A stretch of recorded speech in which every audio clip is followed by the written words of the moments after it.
The first thing I remember is the silence. Not the blessed hush of a cathedral, but the kind that presses on the lungs until breathing feels like trespass. Our lander had fallen through a rotting sky of ochre dust, engines coughing on tainted promethium fumes, and when we crashed upon the barren plain, I believed I had found the edge of the Emperor's light. But the Vox was dead, the Auspex blind, and the world itself seemed to pulse with memory. There were ruins buried beneath the sand, broken spires bearing the sigil of a legion long erased from Imperial record. When the tribes found me, they did not speak the high Gothic of pilgrims or the crude cant of hive scum. They spoke a litany, ancient, mournful, repeating a single name as though it were prayer and curse combined. A name I knew only from forbidden archives, a Primarch thought slain in the heresy's opening storms. Yet here, upon this nameless world, he was their god, their savior, their corpse king entombed beneath the dunes. I should have purged them, burned their shrines, and called down exterminatus. Instead, I listened, and that was the beginning of my damnation. If these words reach you through the warp's distortion, if the Vox echo carries even a fragment of my testimony, record it, share it, preserve it. The truth I have found should not fade again into silence. Lend your strength as a warrior lends his bolter. Spread these chronicles so no soul forgets what faith can become when light turns to shadow. When I woke, the sky was the color of rusted iron and ash. The air stung my eyes and tasted like blood. For a time I thought I had died during descent, that this wasteland was the after-image of damnation. But my body ached too completely for death. I could feel the bruises beneath my armor, the cold seeping through the seams of my rebreather, and the slow, pitiless rhythm of my heart still tethering me to life. Around me lay the wreckage of the lander, a twisted carcass of metal and holy oil, its once shining hull reduced to a shrine of ruin. The Vox array crackled with static, nothing more. There were no rescue codes, no astropathic beacons, just the long, dragging wind whispering across the dunes like the sigh of a dying machine. The first night I built a fire from the remnants of a broken data slate, the glow dim and sickly. I kept my back to the lander's carcass and watched the horizon. There were no stars visible, no sign of the Astronomican. It was as though this planet existed beneath a veil the Emperor himself could not pierce. The silence became a weight, pressing on my chest until my own breathing sounded sacrilegious. I muttered prayers under my breath, half out of habit, half out of fear that the silence might answer back.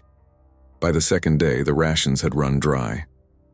The water filters were clogged with dust. I scavenged through the cargo bay, salvaging a damaged Auspex that emitted a faint pulse as if detecting something buried below. I followed the reading across the barren plain, the ground brittle beneath my boots, until I stumbled upon shapes half buried in the sand.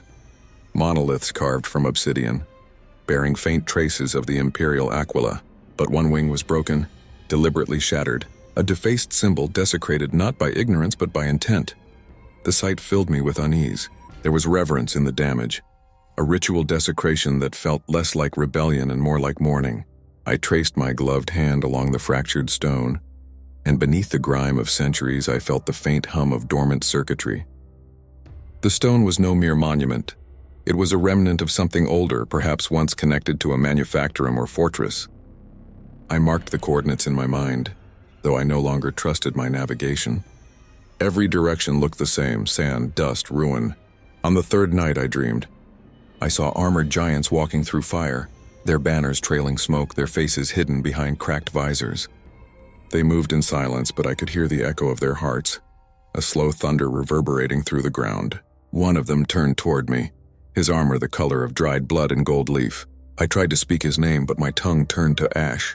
When I awoke, the sand had shifted around the lander as though something immense had moved beneath it. I began to wander further from the crash site. Hunger gnawed at me, and thirst turned my prayers into dry whispers. It was then, at the edge of delirium, that I saw them, the figures moving along the horizon. At first, I thought they were hallucinations born of heat and despair.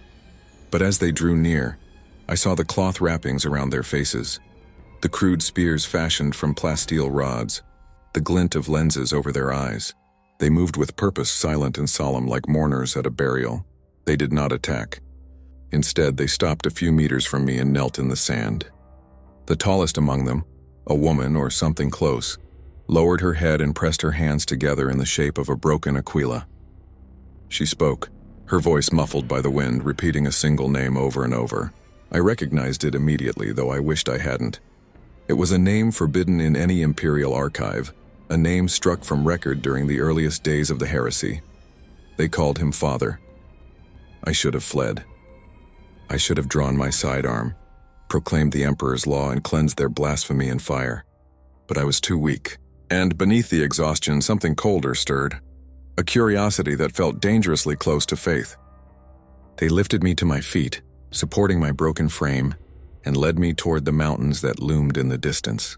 The silence followed, deeper than ever, as though the very world listened to our steps. We walked for what felt like days. The horizon bled crimson at dawn, and the sun set behind the dunes like a dying eye.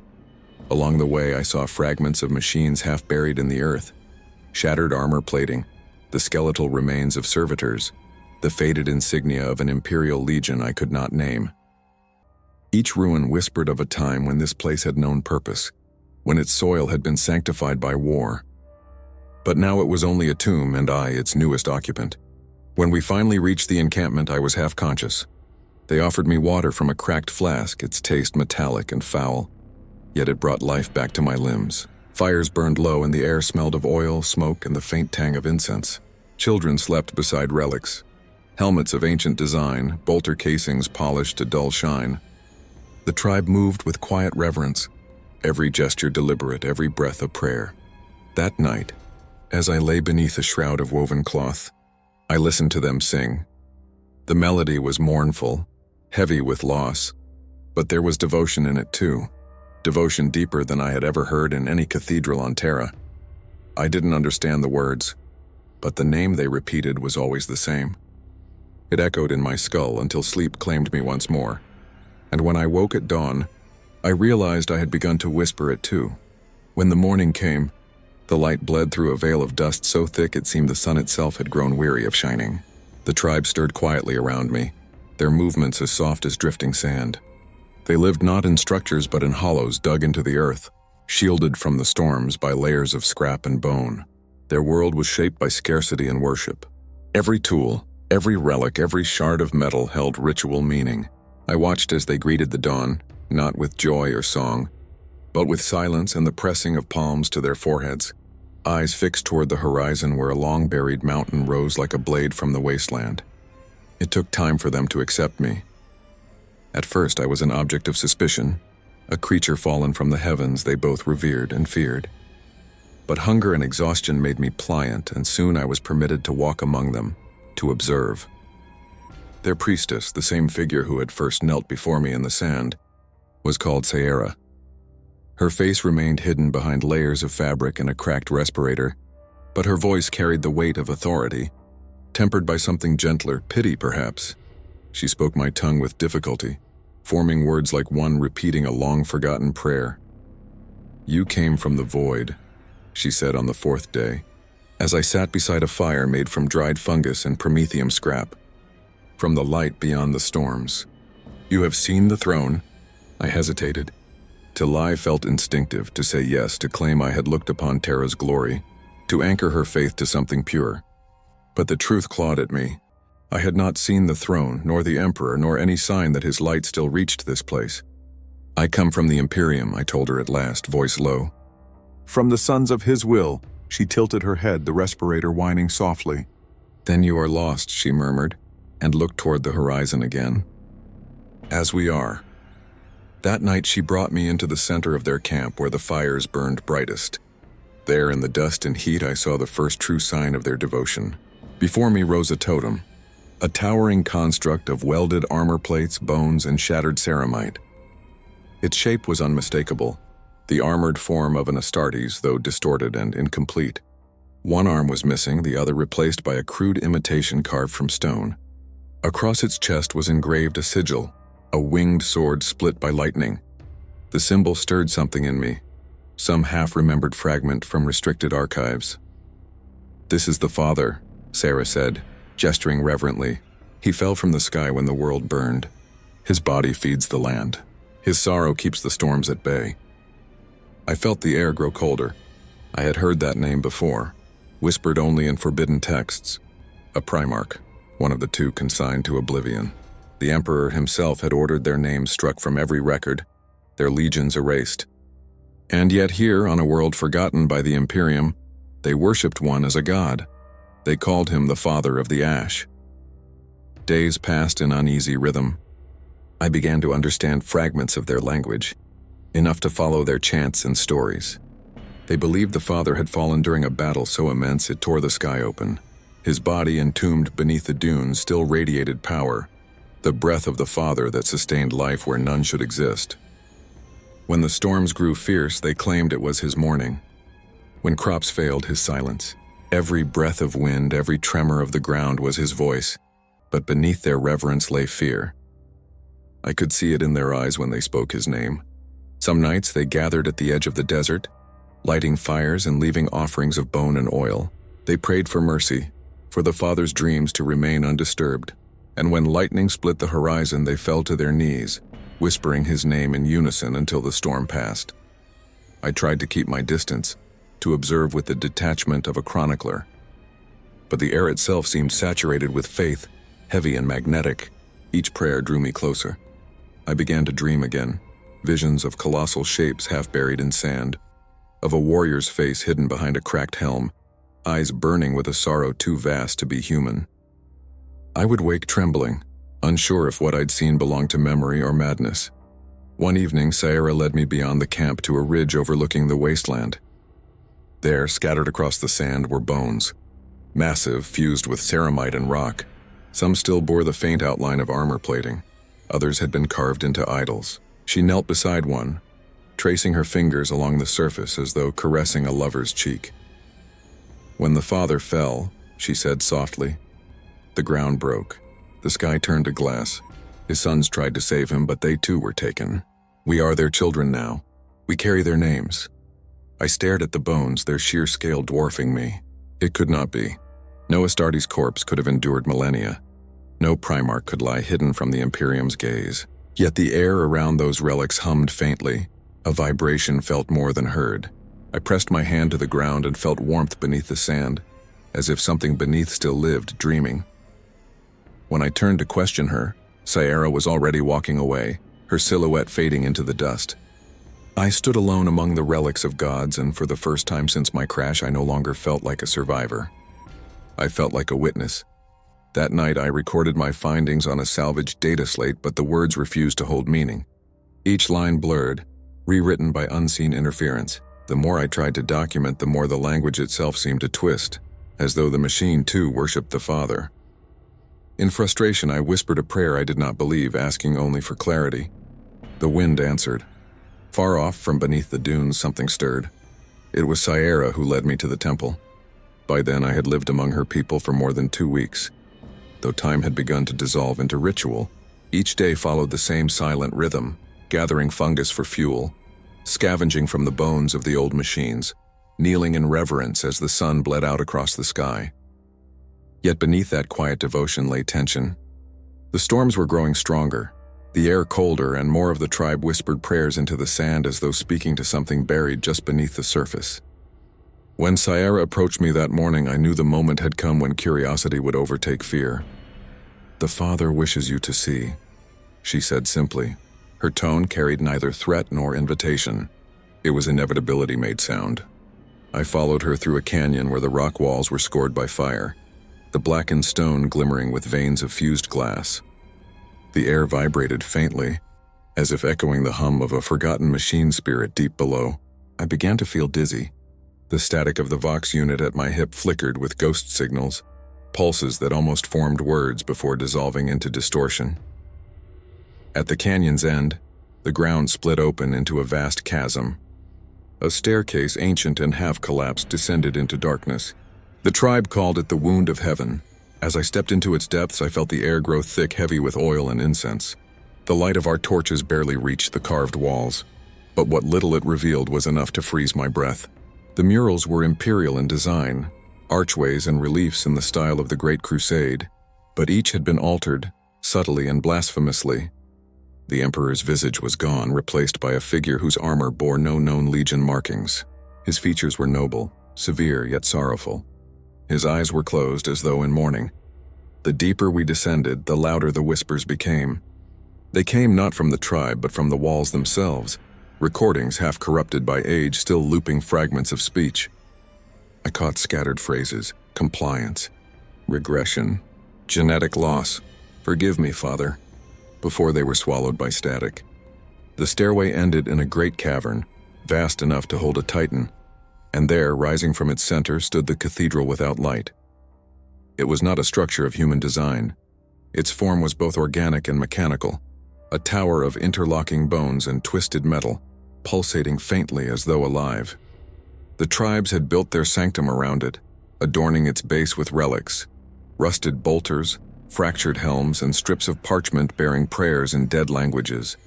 Faint bioluminescent fungi clung to its surfaces, casting the walls in pallid green light. I could feel the energy radiating from the structure. It was neither purely warp-born nor technological, but something between. Sierra approached the base of the tower and knelt. "Here rests the heart of the Father," she said. "Here he sleeps until the stars forgive." I wanted to call it heresy, to denounce the entire chamber as an abomination. But the words caught in my throat. I could feel it, the hum, deep and slow, resonating through the soles of my boots, through the marrow of my bones. There was something inside that cathedral, something that was not dead. I took a hesitant step forward. The closer I drew, the stronger the vibration became. My auspex began to stutter, registering readings that defied logic, fluctuations of thermal output, gravitational distortions, and faint electromagnetic pulses, all in rhythm with a heartbeat. I looked at Sierra. She watched me with quiet certainty, as if she knew exactly what I was feeling. "Do you hear him?" she asked. The question echoed within me long after it was spoken. I did hear something, a faint, rhythmic thrum, steady and patient like the breath of a sleeping giant. It was impossible. I knew it was impossible, yet the sound filled me with both dread and awe. I dared to touch the structure. The surface was warm, slick with condensation. For an instant I saw something, not with my eyes but within my mind, a flash of a battlefield drowned in fire, warriors in crimson and gold armor kneeling amid the ashes, a demigod lifting a sword wreathed in lightning. Then the vision shattered and I stumbled back, gasping. Sarah steadied me. "He remembers," she whispered. "And now you do too." When we returned to the surface, the world had changed. The wind had ceased and the dust hung motionless in the air. The tribe gathered silently as Sierra raised her hands. "The Father stirs," she declared, her voice carrying across the camp like thunder. "He has been seen." Dozens of eyes turned to me.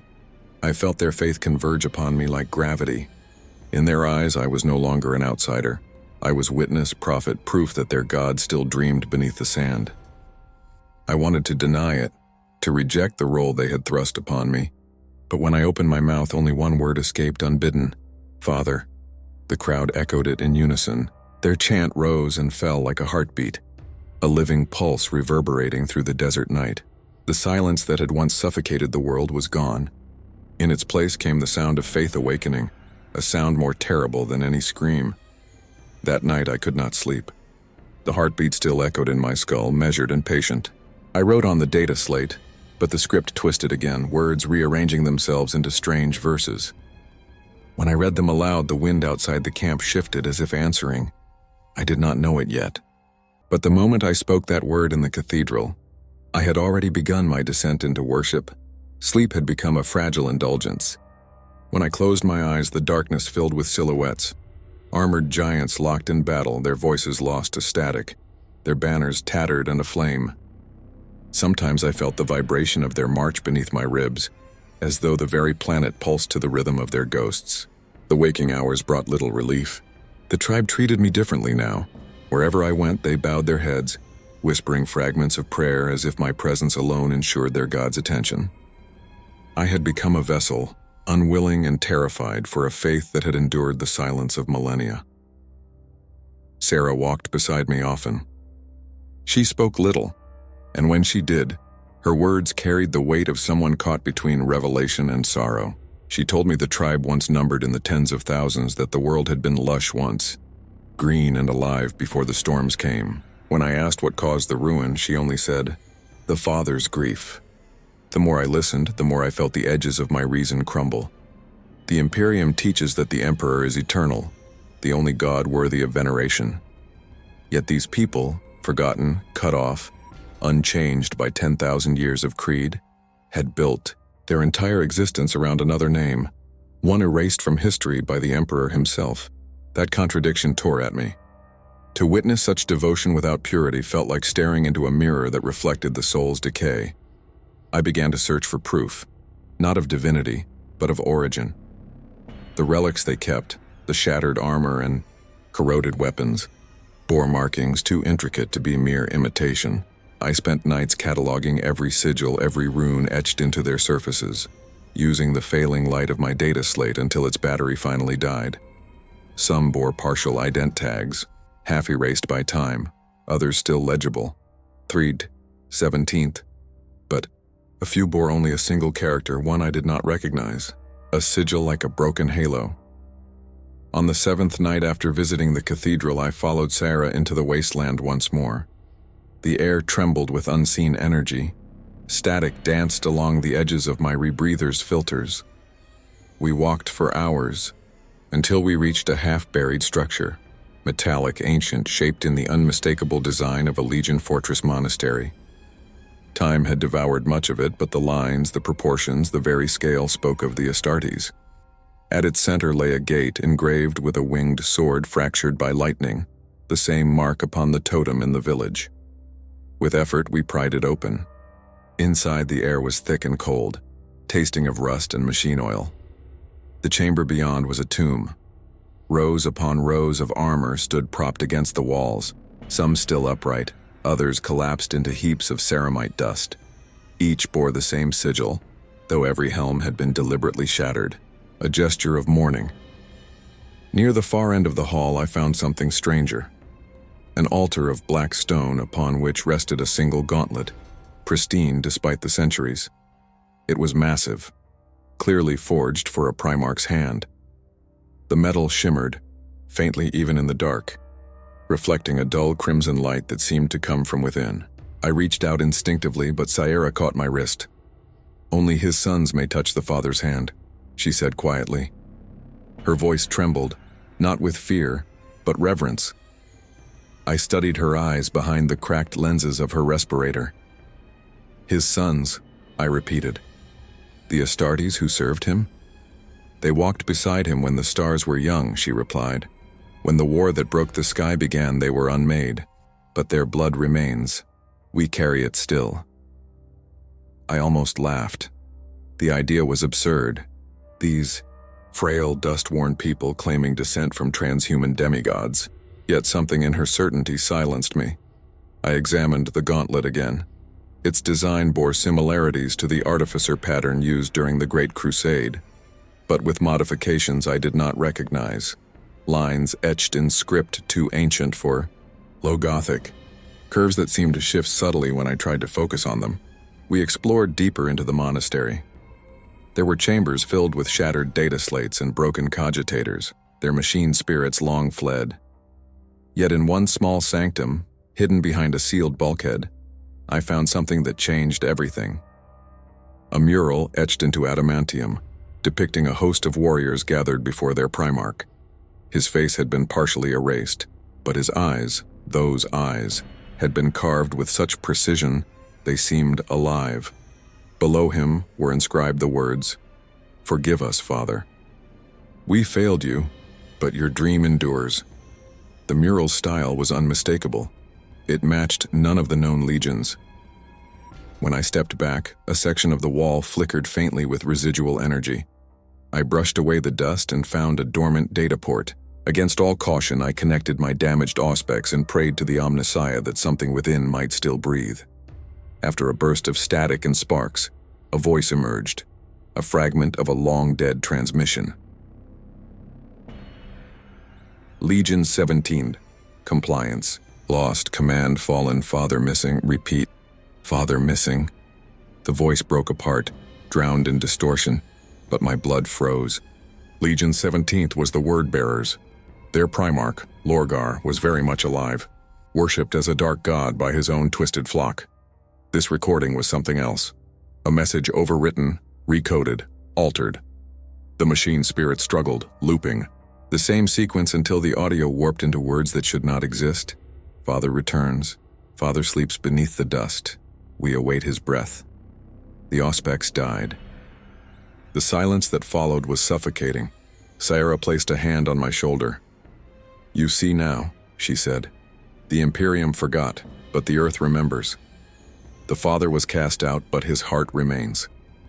Her words carried a calm finality, the tone of truth accepted too long to be questioned. But to me, they sounded like madness woven with faith.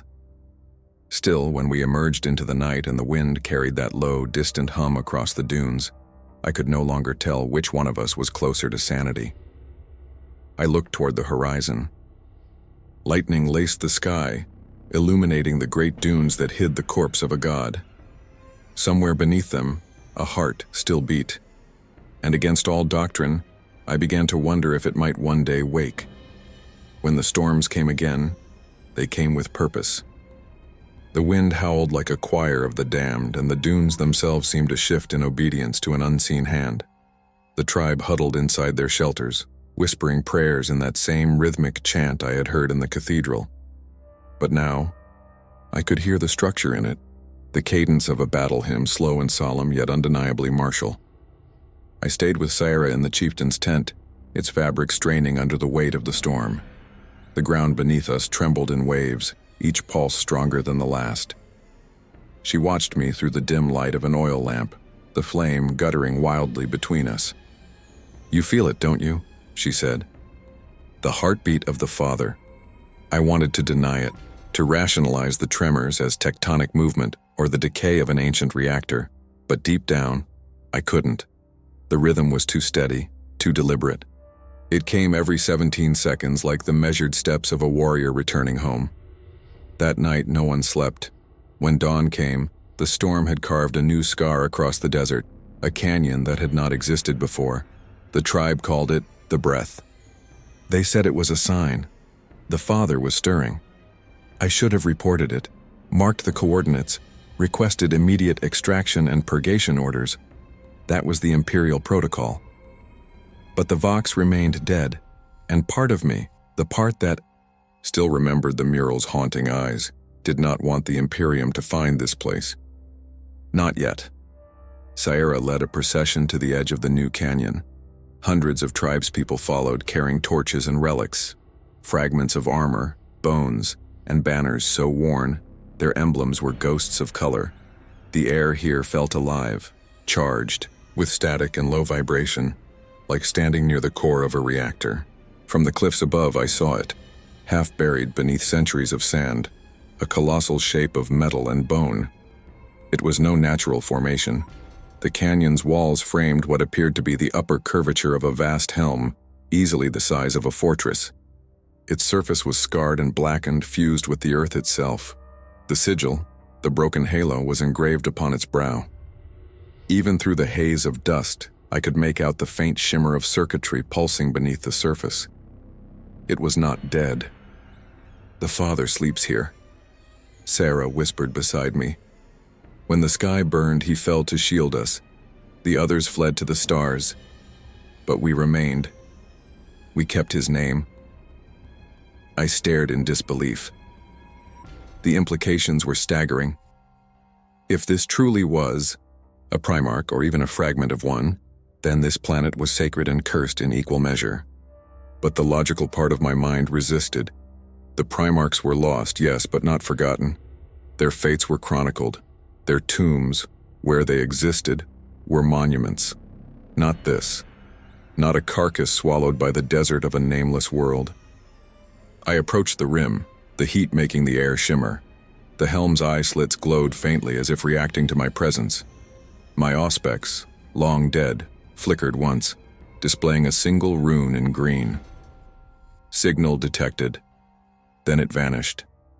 Sarah knelt beside me and pressed her forehead to the ground. The others followed, chanting in that same low voice. "He dreams. He remembers. He forgives." I felt the pull of it, the collective faith, the raw magnetism of belief unbroken by millennia of isolation. For the first time in my life, I understood what it meant to truly worship something greater than fear, Later that night, as the tribe celebrated with fires and hymns, I sat alone on a dune overlooking the canyon. The storm had passed, and the stars were sharp against the void. My mind drifted to the Mechanicus archives, to the forbidden scraps of data whispered about in inquisitorial circles, rumors of the lost. 2 Primarchs, struck from all records, their legions purged, their names erased. Could this be one of them? The thought was heresy, but it clung to me like a parasite. The evidence was undeniable. The relics, the genetic similarities, Sierras, people displayed, the architecture buried beneath the dunes, all of it pointed to something deliberate, something erased not by time but by decree. I rose to leave, but the ground trembled once more. This time it wasn't distant. A fissure split open not far from where I stood, exhaling a gust of searing heat. From within came a sound I can only describe as breathing, deep, labored, ancient. Then came the whisper, not through the air, but directly into my mind. "Child of dust, why do you wake me?" The voice was immense, filled with sorrow and command in equal measure. I fell to my knees, clutching my head. Visions flooded my mind, flashes of golden armor shattered, brothers fighting brothers, the sky ablaze with burning ships. A man standing alone on a crimson plain, his blade buried in the heart of another, and then silence. When I opened my eyes, Sarah stood before me watching. She didn't seem surprised. "He spoke to you, didn't he?" I could barely breathe. What is he?" Her gaze softened. Once he was a son of the Emperor. Now he is only the father. The fires behind her cast long shadows that stretched across the sand, reaching toward the canyon where something vast and holy, or monstrous, was beginning to stir beneath the dust. I looked up at the stars, and for the first time I feared the Emperor's light might not reach this place at all. The next dawn never came. The sun rose, yes, but the light was sickly, filtered through a veil of red dust that turned every shadow into a wound. The tribe moved like ghosts through the haze, their chants replaced by a low hum, steady and unending, like the engine of some vast machine deep beneath the soil. I no longer felt like an observer among them. I felt included, consumed by something that had been waiting to claim me from the moment I set foot here. Sleep became impossible. Each time I closed my eyes, I heard the whisper again, threading through my thoughts with the weight of inevitability. It didn't speak in words I could fully comprehend, only impressions, emotions, sorrow, duty, betrayal, remembrance. Yet each time I awoke with a single phrase echoing in my mind: "Record me." I took out my data slate. Its battery was long dead, its screen fractured, but when I brushed the dust away, it flickered to life for the first time in months. A pulse of green text appeared, lines of binary unfolding like a living thing. It wasn't the Mechanicus script I knew. It was older, purer. A code meant for communication between something human and something greater. My hands trembled as I translated the first line. The Father remembers. The second. The Emperor forgets. Outside, Sarah and the elders gathered at the canyon's edge again. The storm had scoured away even more of the sand, revealing new structures, vast metallic ribs rising from the earth like the remains of a god. I could see what looked like catacombs carved into the canyon wall, illuminated by phosphor torches. The people called it the Heart. That evening, I descended with them. The air below was thick with heat and the metallic tang of oxidized iron. Every surface glowed faintly from embedded circuits still pulsing with power after untold centuries. The deeper we went, the stronger the hum became. And then I heard it, the voice, not inside my mind this time, but filling the entire cavern like a choir formed from a single throat. It was not language. It was resonance. The walls vibrated with it, the torches flickering in response. I watched the tribe fall to their knees, tears cutting clean lines through the dust on their faces. Sierra turned to me and whispered, "He knows you now." The words chilled me. At the lowest level of the catacombs lay a chamber vast enough to house a titan. Its ceiling disappeared into the shadows above. In its center stood an altar of black stone, and upon it a sarcophagus. Its surface was carved with runes that shimmered faintly in the torchlight, and at its head, the sigil, the broken halo. Syra knelt beside it and placed her hand on the stone. "He died defending us," she said softly. "But his death was not an end. It was a covenant." I approached slowly. My Vox recorder activated on its own, emitting a low whine as if struggling to process what it was hearing. The sarcophagus pulsed once like a heartbeat, and the temperature in the chamber dropped sharply. A voice spoke again, louder this time, closer. "Child of the Imperium." I fell back, my ears ringing. The tribe did not react. To them this was sacred. To me it was impossible. "You bear his mark," the voice continued. "His chains bind you still. But you do not see the truth of what was done." I could barely whisper. "Who are you?"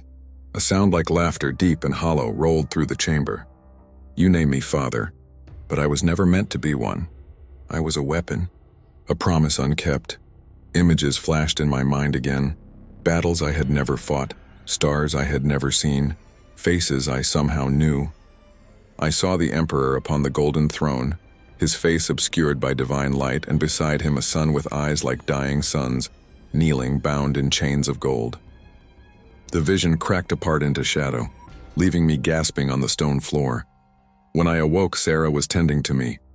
The tribe had gone, their chants echoing from distant tunnels. She looked frightened for the first time. "You heard him speak," she said. "Truly speak," I nodded weakly. "Then you must understand, he cannot be allowed to wake." "Not fully. The Father dreams, and when he dreams, the world obeys. If he rises, there will be no desert left, no sky. Only war." Her words cut through me. The Imperium taught us that faith was salvation, that the Emperor's sons were paragons. But this was different. This was the faith of those abandoned, left to make gods of bones and memory. I tried to transmit a message to orbit. The Vox sputtered and died. The static that followed wasn't random, it was patterned. When I slowed the playback, I heard it again, encoded within the noise. "Record me." So I did. Every word, every whisper, every dream that followed. In them he showed me visions, not of conquest but of mourning. A legion cast into silence. Warriors stripped of heraldry of identity, wandering across forgotten stars, carrying their father's corpse within them. They did not rage. They remembered. I began to understand. The father these people worshipped was not alive. He was a memory given form by devotion. A psychic echo so strong that it had fused with the land itself. Perhaps the Emperor knew of this. Perhaps he erased the record to preserve the illusion of unity. Or perhaps he had simply forgotten. When I returned to the surface, the desert was quiet. The storms had ceased. The stars looked wrong, shifted, dimmer, as if the planet itself had drifted a fraction out of alignment. Sarah met me at the canyon's edge. "The Father has spoken to you," she said. "Now you must decide whether to silence him or help him remember." I wanted to answer. I wanted to cling to the teachings of the Creed, to the light of Terra that had guided me across 1,000 worlds. But that light felt distant now, cold. Below us, deep within the earth, something vast and sorrowful stirred again. The hum rose once more, resonant enough to shake the stones underfoot. And in that vibration I heard words that chilled me to the core. "The Emperor is dying. I can feel it." I dropped to my knees, staring into the abyss where the sarcophagus lay hidden. Whether that voice was truth, blasphemy, or madness, I could no longer tell. All I knew was that the forgotten god beneath this world was awakening, and I was the one who had answered his call. Sleep was no longer mine to claim. Each time I closed my eyes, I drifted into a place that wasn't dream and wasn't memory. A field of ash where titans slept half buried, their armor fused to the stone. Figures moved among them, men without faces, their armor stripped of heraldry. Their voices a single echoing chant that rolled across the desolation like thunder without sky. They called to me in unison, not as individuals but as one thought made many. We remember. We remember the one who was cast aside. In that unending gray plain I saw him again, the Father. Not as the immense god shape beneath the sand, but as a man. Kneeling, wounded, golden ichor leaking from a wound across his chest. His eyes were the color of dying suns, and when he looked up I felt the universe shudder. "Why does he not speak my name?" he asked me. "Why does my father forget his sons?" When I woke, my body was trembling, my mouth filled with the taste of iron. Blood. The data slate lay beside me, its screen still glowing faintly, though I had not touched it. Words scrolled across in fragmented binary, translating themselves slowly into High Gothic. They dreamed through him. I rose, disoriented, stepping into the cool air beyond my shelter. The tribe had gathered again around the canyon. They no longer chanted as before. Instead, they stood in silent reverence, their faces illuminated by a growing glow deep below the sand. I followed their gaze and saw it. The sarcophagus chamber was no longer sealed in shadow. A faint golden light pulsed upward, visible even from here, washing across the dunes in rhythmic waves. Sierra approached me. Her face was drawn, sleepless, streaked with dust and tears. "He speaks to them all now," she said. "Even those who do not wish to hear. Is he alive?" I asked, though I already knew the answer could not fit into the limits of the word. Sierra hesitated. "He is what he was made to be. Memory, power, and grief bound together. The desert feeds on his sorrow, and in return it hides him." I stared at the horizon where the stars burned faintly through the haze. "If he wakes," I said slowly, "he will call to the others. To the warp. To the Emperor himself," she nodded. "And the Emperor will not answer. He cannot." Her certainty frightened me more than any demon or heretic ever had. To question the Emperor's omnipotence was death, even in thought. Yet here, on this forgotten world, faith and heresy had long since merged into one indistinguishable truth. That night, I ventured once more into the catacombs. The path was empty. The torches guttered low, and the hum beneath the stone had deepened to a steady rhythm that resonated in my chest. When I reached the central chamber, I found the sarcophagus open. It was not empty. Inside lay a figure, not decayed, not mummified, but preserved as if in stasis. His skin was pale as moonlight, his features harsh and noble. A broken halo rested upon his brow, its edges cracked, its metal faintly glowing. His armor was shattered but magnificent, etched with symbols I did not recognize. Fragments of an erased heraldry, the marks of a legion that history had denied. My breath caught. Even in sleep, his presence was overwhelming. It pressed against my mind like a tide. I reached out. The moment my hand brushed the armor, the world fell away. I was standing amid a battlefield, not of this world, but somewhere lost to time. Legions of Astartes marched through fire and ruin, their banners torn, their voices raised in defiance of heaven itself. And above them, the Father, alive, commanding, radiant with fury. He raised his blade against the sky and screamed a name I could not hear. Then came betrayal. Brothers turning upon brothers, their loyalty twisted, their names struck from history. The vision shattered with a sound like glass breaking across eternity. I found myself back in the chamber, gasping for air. The sarcophagus was empty. The figure was gone. A sound rose from deep within the earth. Not the hum I had heard before, but the roar of engines. Ancient, colossal, awakening after an age of stillness. The walls trembled, sand cascading from the ceiling in streams. From the tunnels beyond came the shouts of the tribe. Sarah appeared, her eyes wide with terror. "He walks," she whispered. "The Father walks again." We ran through the tunnels, emerging into the open air just as the first of the dunes erupted. Massive structures were rising from beneath, the buried remains of a fortress monastery, its towers shrouded in centuries of dust.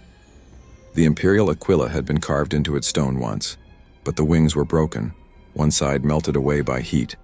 And there, standing at its gates, was the figure from the sarcophagus. Not God-sized, not a titan of myth, but a man, immense, armored, yet moving with the weary grace of something ancient and dying. The golden light from within him spilled out in cracks across his armor, pulsing like veins of molten sun. The tribespeople fell to their knees, weeping, chanting his name, though I could not understand it. It was not recorded in any Imperial lexicon. He raised his hand, and the air itself seemed to bend around him. I felt the pressure in my skull, the taste of electricity on my tongue. His gaze turned to me, and I understood that he remembered me, or rather, remembered through me, as though my very presence had become a mirror for his grief. "Child of Terra," he said, and his voice was a thunder whispered through stone. "You came to bear witness. Now you must carry the memory." I fell to my knees. "What are you?" I asked. "A god? A ghost? A weapon?" He looked to the horizon where the storms were forming again, rising like walls of blood and dust. "I am what remains when faith is denied its ending." The sky cracked with lightning, and in that blinding moment I saw them, silhouettes marching within the storm. Warriors in broken armor, their forms flickering like projections. The lost legion, the dreaming ones. They had been waiting, half alive, half remembered, for their father's call. The light flared brighter, searing, divine, and unbearable. I shielded my eyes, but the image burned itself into me. The Legion turned as one toward the sky, raising their weapons in salute to a sun that no longer existed. Then they were gone. Only silence remained. When I looked again, the figure of the father had vanished. The fortress sank once more beneath the sands, the earth swallowing its secrets without trace. Sierra stood beside me, tears streaming down her face. "He dreamed one last time," she whispered. "And now he sleeps again." But I knew she was wrong. The hum beneath the earth had changed. It no longer pulsed like a heartbeat. It was steady now, alive, awake. Somewhere in the distance, the vox on my wrist flickered to life. For the first time in weeks, I heard an Imperial signal, distorted, faint, but unmistakable. Unregistered transmission detected. "Identify yourself. This world is under quarantine." I stared at the horizon where the light had been and whispered, "You're too late." The wind carried the words away, back toward the canyon where the dead still dreamed. The Imperial signal faded as quickly as it had come, swallowed by static that sounded almost like breathing.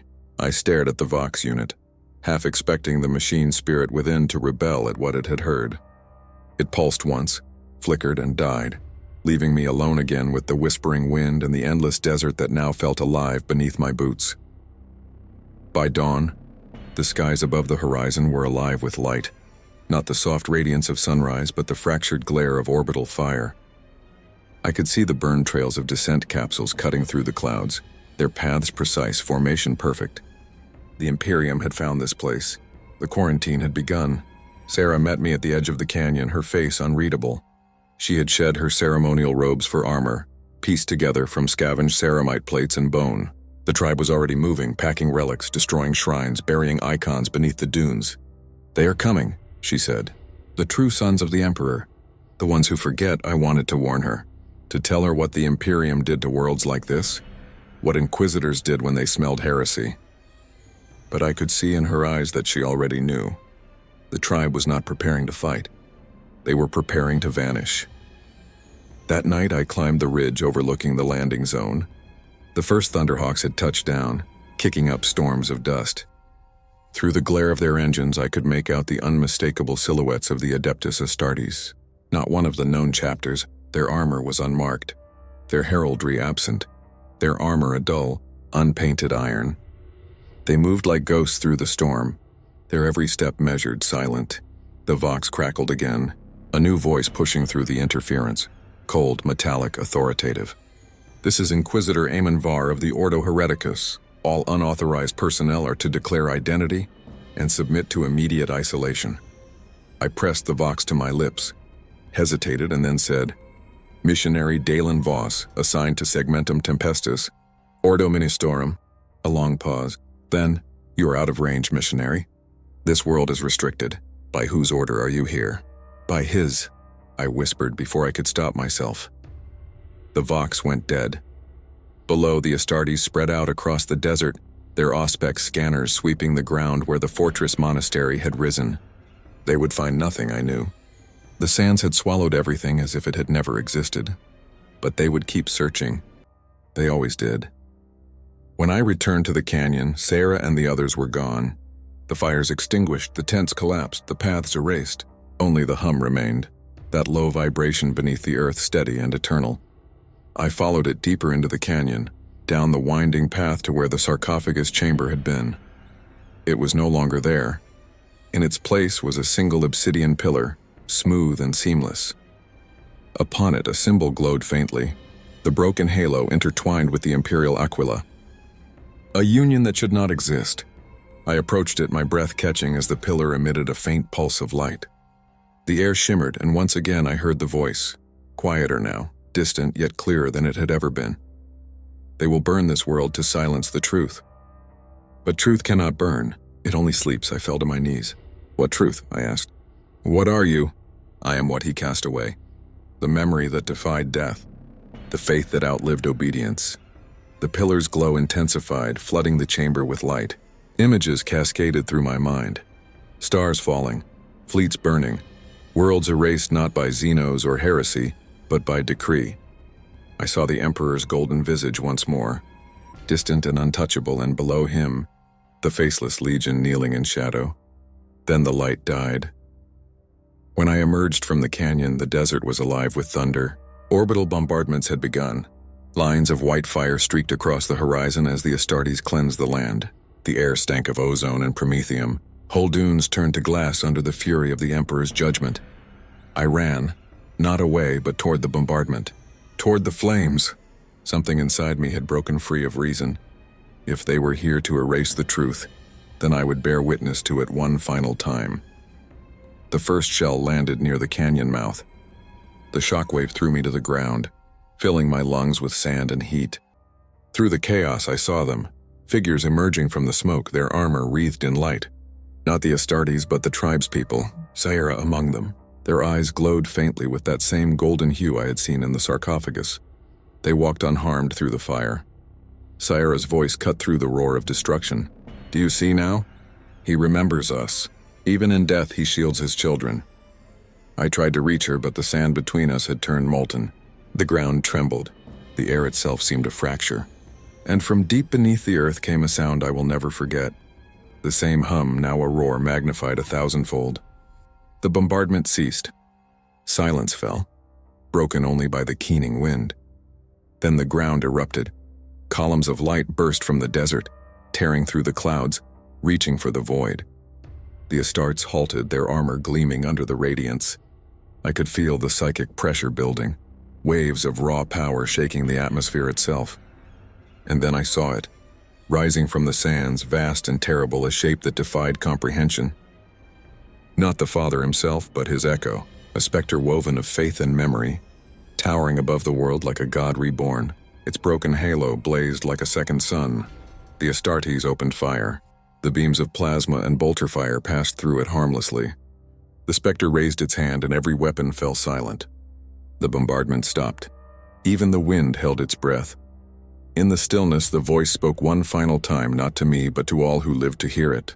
"The forgotten shall be remembered. The lost shall speak again."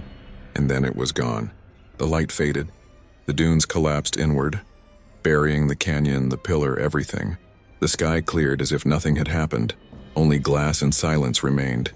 The Astartes withdrew. The world was marked for exterminatus, yet the order never came. Perhaps the Inquisitor feared what he had seen.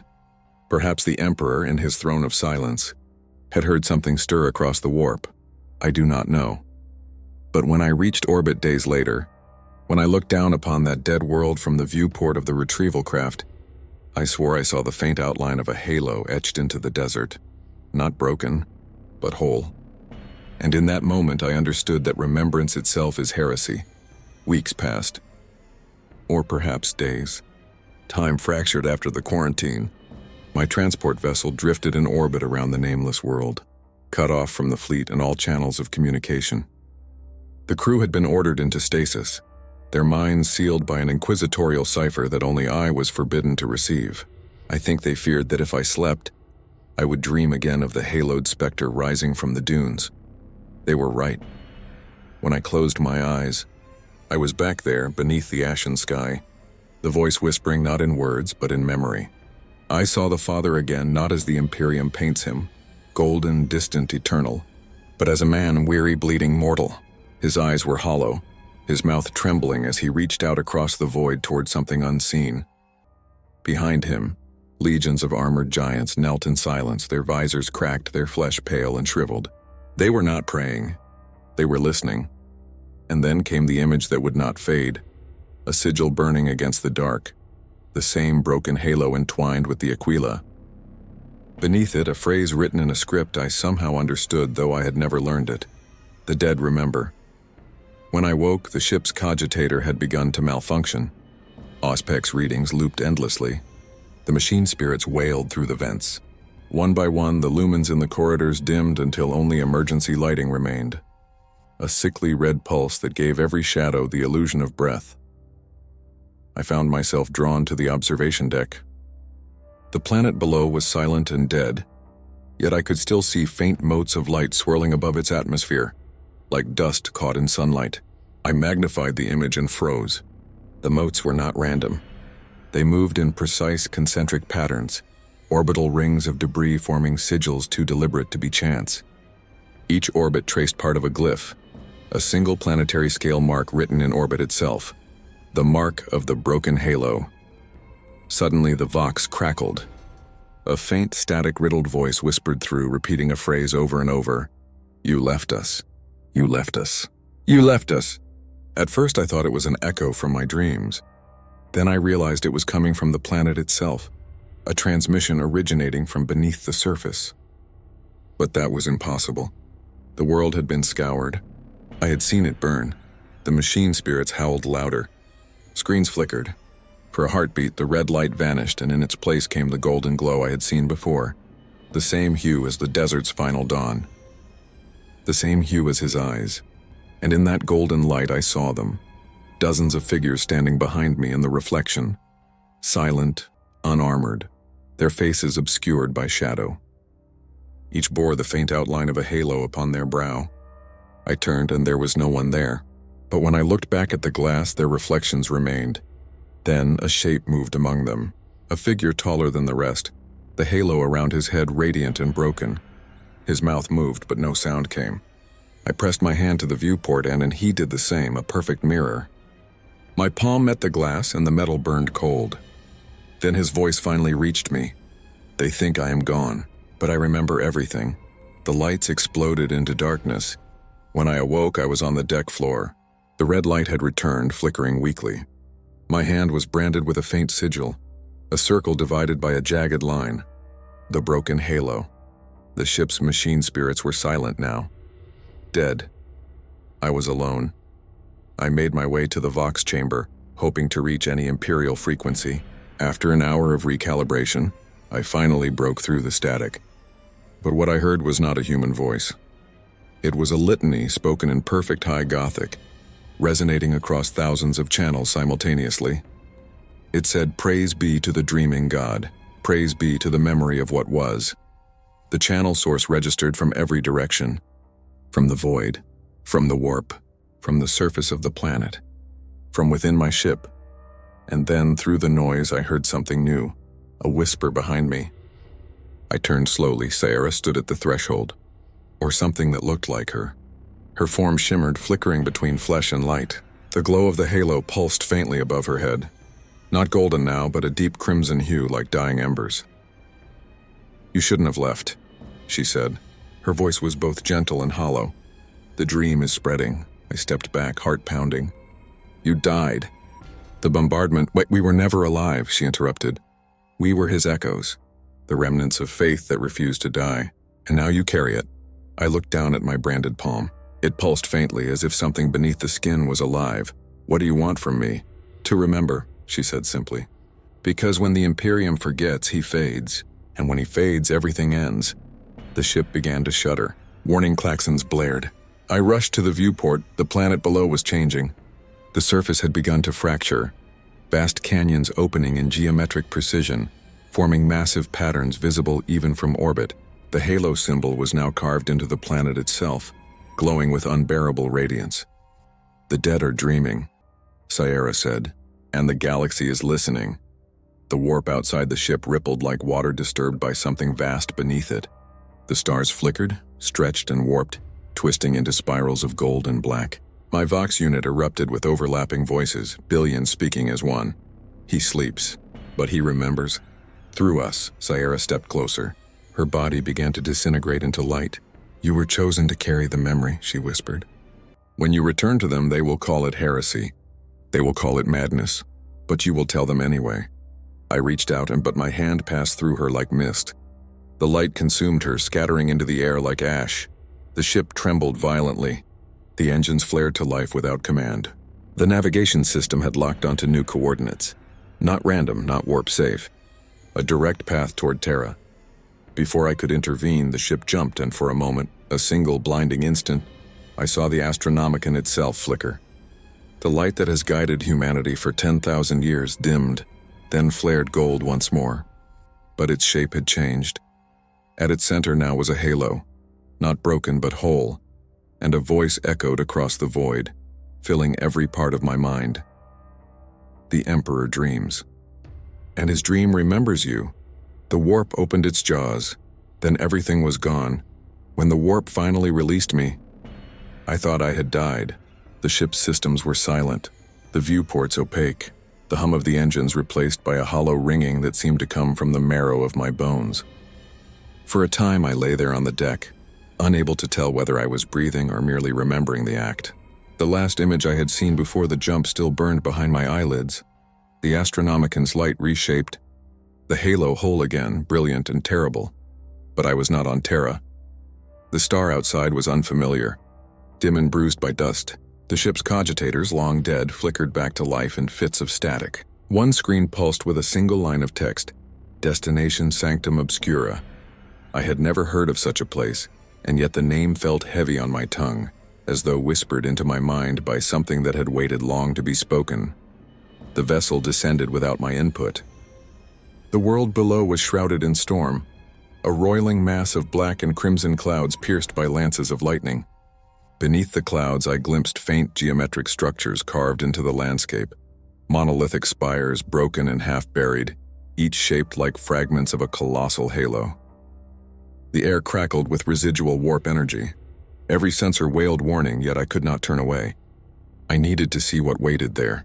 The ship made landfall amid a vast plain of glass and ash. My boots crunched on fused sand that shimmered faintly with residual heat. The silence was immense. Even the wind refused to move. Only the echo of my own breathing filled the air, and beneath it, faint, rhythmic, the sound of a chant. I followed it across the plain toward the ruins. The chant grew clearer, layered in voices both human and mechanical. At first I thought it was a servo choir, the kind used in the ecclesiarchy's grand processions, but these voices were wrong. Each syllable twisted between praise and mourning, reverence and grief. The ruins rose before me, a cathedral split in two, its shattered dome carved with depictions of a man's face. Noble, stern, but cracked through the center as though the stone itself refused to remember him whole.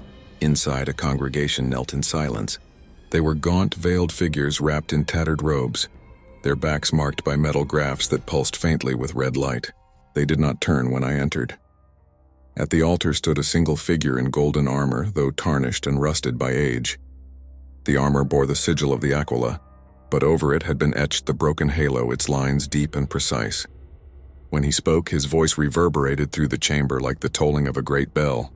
"You carry his mark." I froze. The warrior removed his helm. His face was pale, his eyes dull. A dead man preserved beyond death. The flesh around his temples was fused with circuitry, his veins filled with metallic residue. He regarded me not with hostility but with a strange pity. "You came from the forgotten planet," he said, the place where his echo first awoke. We felt it here across the warp. The dream touched all who still remember. "What is this place?" I asked. "A reliquary," he replied. "A tomb for faith too dangerous to name. We are the last custodians of memory, those who remember the Emperor not as God nor as man but as what he was, the dream that binds us." He turned toward the congregation. When Terra sealed its faith behind marble and flame, we remained in the shadows. We carried the stories they buried. And when the halo broke, we knew the time would come when one would bear its mark again. I stepped closer to the altar. Upon it lay a relic, a piece of armor, vast and scarred, its edges fused with crystalline residue. Though I had never seen it before, I knew instantly what it was, a Primarch's pauldron shattered in two. The sigil upon it was too faint to read, but I felt its weight in the air, grief made metal. "Whose relic is this?" I asked. The custodian hesitated. "The one they erased? The one whose death was never sung." He placed a gauntleted hand on the fragment. "When the Great Crusade ended, not all brothers found peace in their father's silence. One turned not from loyalty but from despair. He believed that only in death could the Emperor be freed from the burden of eternity. He fell upon his own blade, and for that his name was struck from every record. The revelation hollowed me.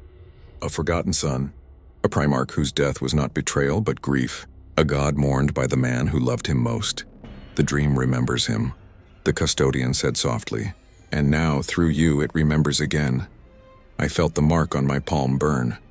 The light dimmed around us, the chant outside fading into distant thunder. From the broken dome above, rain began to fall. black rain that hissed when it touched the ground. The custodian bowed his head. "Go to Terra," he said. "Tell them the dream lives. Tell them the halo is mending. But beware, memory is a weapon the Imperium fears most, and those who guard the throne will not let the past wake easily." He reached toward me, pressing something cold into my hand. A fragment of the Primarch's armor, no larger than a coin. "When you see the light again, cast this into its heart. Only then will the dream be whole." The storm outside intensified. The cathedral walls trembled. Lightning tore through the clouds, illuminating the congregation.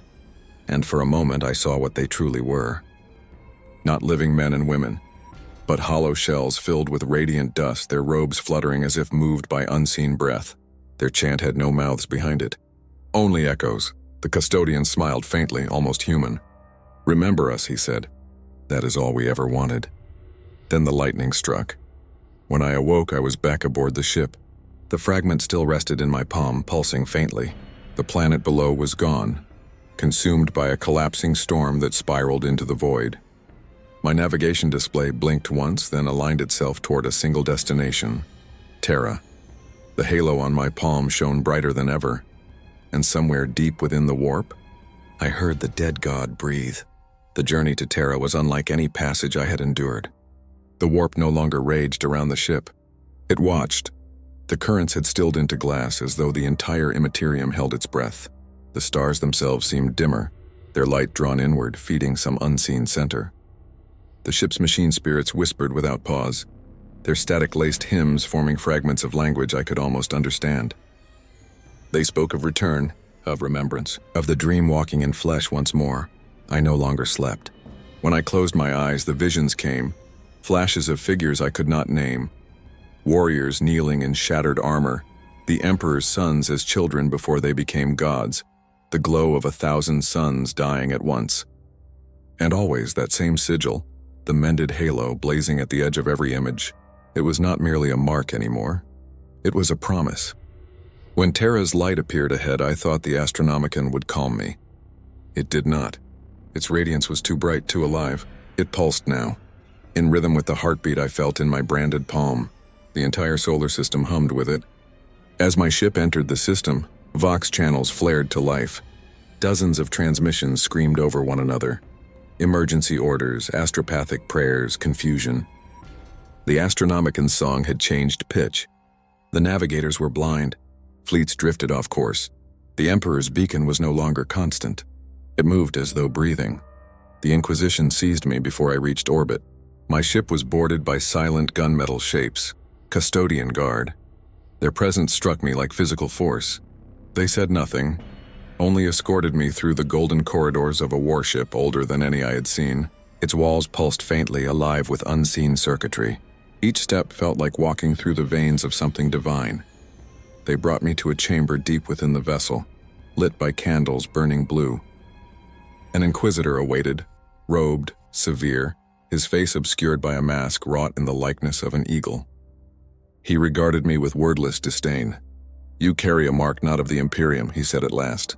"Explain." I held out my hand. The halo blazed faintly in the candlelight. "I don't know what it is, only that it wants to be remembered." He studied it, his expression unreadable. "The mark of a dead god," he murmured, "or the sign of one awakening." I told him everything, the forgotten planet Sierra, the custodian relics, the dream, the storm. I told him of the broken Primarch who had taken his own life, the erased name. I expected accusation, torture, death. Instead, the Inquisitor merely listened. When I finished, he turned to the custodians. "Take him to the sanctum," he ordered. I tried to protest, but they seized me with inhuman strength and dragged me through corridors that seemed to stretch beyond logic. When the doors finally opened, the air itself changed. The sanctum was not a room. It was a space carved from eternity, a chamber beneath the palace, deep enough that the air trembled with the pulse of the throne above. Golden light fell in narrow beams from vents high above, striking the surface of a vast pool of liquid metal. And at the chamber's center, upon an altar of bone-white stone, lay something vast and still. The throne's pulse echoed here, slow and steady. I realized with a terror so pure it froze my lungs that this was beneath the Emperor. I could feel him, not as myth but as pressure, as thought pressing into mine. The custodians knelt. The Inquisitor spoke softly, reverently. "He has brought it back." From the shadows beyond the altar stepped another custodian, his armor different, darker, engraved with symbols long outlawed. He held something in his hand, a fragment of gold and glass. "The twin to the one I carried. Together," he said, "they make it whole." I stepped forward, trembling. The fragment in my palm glowed brighter as I neared the pool. I saw my reflection ripple in the molten surface. Not my face, but 1,000 others layered behind it. Soldiers, martyrs, pilgrims, ghosts. The Inquisitor gestured. "Cast it," I hesitated. "What will it do?" He did not answer. The mark on my palm burned. The halo flared. Lines of gold racing up my arm, spreading across my chest like veins of living light. My heart stuttered. I felt the dream within me, the voice that had followed me from the sand and ash. Whisper one last time. Remember what they forgot. I dropped the fragment. It struck the molten surface with a sound like a bell. The light surged upward, blinding and pure. The custodians shielded their eyes. The Inquisitor fell to his knees. And through the roar I heard it, the faint, impossible sound of breath drawn deep within the throne above. Then came the voice. It was not the Emperor's, and yet it was. It was every memory of him, every prayer ever spoken, every cry of faith uttered by souls who never saw his face. "I dreamed of light," it said, "and they built cages of gold around it. But the dream was never mine alone." The chamber shook. The golden light fractured into countless beams, each one racing outward, piercing the walls, the sky, the void. Across the system, ships reported visions, cities seen in starlight, voices whispering of forgiveness, of return, and then silence. When my vision cleared, the chamber was empty. The custodians were gone. The pool had solidified into crystal, its surface still glowing faintly with the mended halo's shape. The Inquisitor's mask lay broken beside it. I was alone. I climbed the long stairs back toward the surface, guided by the faint hum of the throne above. When I reached the gates of the Imperial Palace, dawn was breaking. True dawn, not the filtered light of orbital mirrors. The sky burned with gold and crimson. Pilgrims knelt in the streets, staring upward in awe. For the first time in millennia, the Astronomican shone brighter than the sun. No one remembered me after that day. Records of my arrival were erased. My name, my ship, my report, all gone. Perhaps I had been purged, or perhaps I never existed beyond the dream's will. Yet sometimes, when I walk the lower hives and hear the faithful whisper, I catch fragments of new prayers. Prayers that speak of a God who sleeps but remembers, of a halo reborn, of light that forgets only to be found again. They say the throne burns brighter now. The astropaths whisper of visions, a man walking among the stars, his face shrouded in gold and ash. And when I close my eyes, I hear him still. The dead remember. The galaxy trembles, the dream continues, and somewhere beneath the golden mountain of Terra, something ancient, something forgotten, breathes.